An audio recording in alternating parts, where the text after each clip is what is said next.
नव्या अभ्यासक्रम आखाड्यावरून वादंग मनुस्मृती आणि मनाचे श्लोक अभ्यासक्रमात घेण्याच्या चर्चा। मनुस्मृतीवरील आक्षेपानंतर राजकारण तापलं। पुणे हिट्यांदरन प्रकरणी कोणताही राजकीय दबाव नव्हता। पोलिसांना कठोर कारवाईचे आदेशही दिलेत। अजित पवारांची प्रतिक्रिया।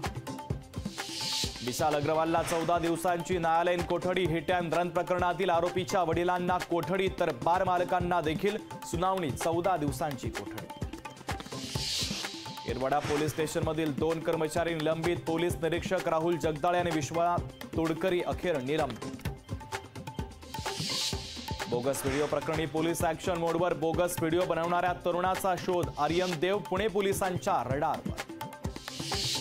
डोंबिवलीमधील अमुदान कंपनीच्या फरार डायरेक्टरला अखेर अटक तर मुख्य आरोपी मालती प्रदीप मेहतांना अटक। नाशिक पोलिसांची मोठी कारवाई। धोकादायक कंपन्यांवरून राजकारण जोरात। खोके घेऊन धोकादायक कंपन्यांना अभय। डोंबिवली स्फोटावरून अंबादास दानवेंचा सरकारवर निशाणा। लोकसभा निवडणुकीच्या 6व्या टप्प्यात देशातल्या 8 राज्यांतील 58 जागांवर मतदान। दिल्लीच्या मतदानाकडे देशाचं लक्ष। जम्मू काश्मीरमध्ये पावसानंतर गारपीट सुरू। जोरदार गारपीट झाल्यानं पर्यटकांना दिलासा। लोकशाही मराठी ऐका, पहा, जागरूक रहा।